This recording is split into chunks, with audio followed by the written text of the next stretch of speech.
Bonjour à tous et à toutes, et c'est toujours un plaisir pour moi de me retrouver face à vous pour parler de football, et j'espère que vous vous portez bien, peu importe la partie du monde dans laquelle vous me regardez, les gars. La Coupe d'Afrique, c'est fini pour le Gabon, mais la Coupe d'Afrique continue pour les autres pays, et la vidéo d'aujourd'hui, voilà, on va s'intéresser au huitième de finale entre la Côte d'Ivoire et le Burkina Faso, les amis. C'est mardi à 20h. Eh bien, entre ces deux équipes-là, la Côte d'Ivoire et le Burkina Faso, il y a eu 11 confrontations, les amis. 11 confrontations à raison de 2 victoires pour le Burkina Faso, 4 matchs nuls et 5 victoires pour la Côte d'Ivoire. Donc, on voit que la tendance des confrontations entre les deux équipes a généralement tourné en faveur de la Côte d'Ivoire. Et dans cette Coupe d'Afrique-là, la Côte d'Ivoire était logée dans le groupe F en compagnie du Gabon, du Cameroun et du Mozambique. Donc, le premier match de la Côte d'Ivoire s'est soldé sur un score, une victoire sur la petite marche de 1-0 face au Mozambique.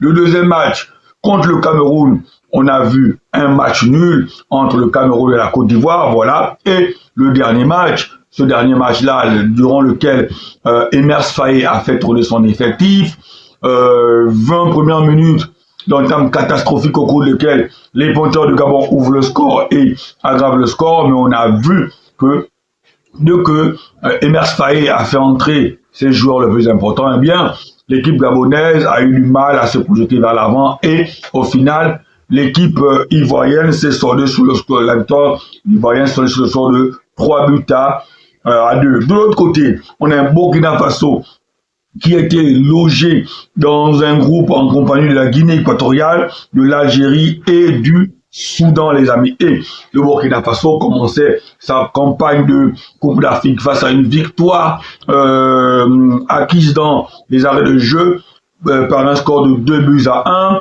Une défaite, pour moi je veux dire une défaite contrastée, encore bien compliquée, ou encore voilà dans lequel l'arbitrage n'a pas été très net. Une défaite face à l'Algérie sur le score de 1-0 et une victoire face au Soudan. Et dans ce match-là aussi, le Burkina Faso face au Soudan, le coach burkinabé a fait tourner son équipe, voilà, et le score s'est soldé par une victoire de 2-0. Maintenant, la tendance qui se décide, c'est qu'on voit que les deux équipes aiment avoir la possession des balles. Lors du match entre le Burkina Faso et la Guinée, le Burkina Faso avait une possession des balles de 67%, elle a eu 51% face à l'Algérie et 61% face au Soudan. De l'autre côté aussi, la Côte d'Ivoire aussi est une équipe qui aime avoir le ballon. Donc, face au Mozambique, on avait une possession de balle de 56%. Face au Cameroun, c'était plus équilibré, 51%. Et face au Gabon, la Côte d'Ivoire a eu une possession de balle allant autour de 67%, les amis. On ne va pas se mentir, la Côte d'Ivoire a l'effectif pour venir à bout de ce Burkina Faso-là.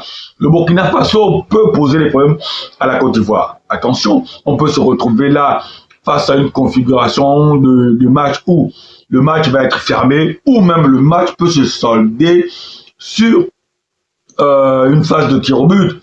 Parce qu'il faut comprendre une chose, le Burkina Faso, ce n'est pas le Gabon. Si le Burkina Faso arrive à mener 2-0 face à la Côte d'Ivoire ne reviendra pas. Donc je pense que d'entrée de jeu, Emers Faé va aligner son équipe type. Et qui dit équipe type dit Yaya Fofana dans les buts, Ghislain Conan, Evan Dika, Kosunu Odilan et Guéladoué en défense, Kessié, Sangaré, Seri, ou selon il peut mettre Fofana, et on attaque Diomandé, Zaha, Diallo, et sur le banc de touche, on a encore des sacrés joueurs, on a des Vakoum, Crasso, Guessant, on a des Bamin, on a toute une équipe, toute une abarinda. Je pense qu'en termes de richesse d'effectifs, la Côte d'Ivoire peut être le 3e ou le 4e pays le plus riche en termes d'effectifs. En face, on a une modeste équipe de Burkina Faso, mais une modeste équipe du Burkina Faso qui vient avec des grandes ambitions.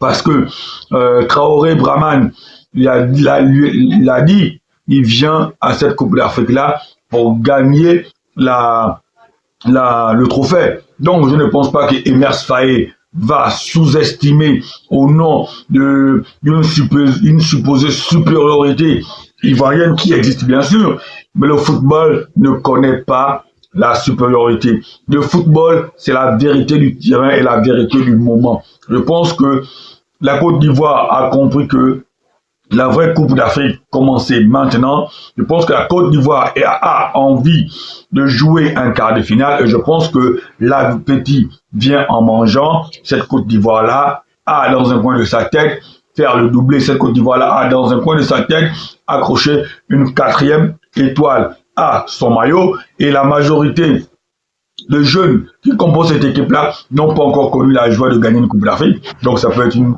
motivation supplémentaire, les amis. Donc, on va se retrouver tous mardi après le match pour faire un live mes frères ivoiriens. Donc, je mettrai le lien sur la chaîne WhatsApp et vous pourrez monter, me donner vos impressions, vos avis, comment vous avez trouvé la prestation de votre équipe. Donc, mardi, après le match, on se retrouve chez Ivoirien pour le live. Allez, ciao, ciao.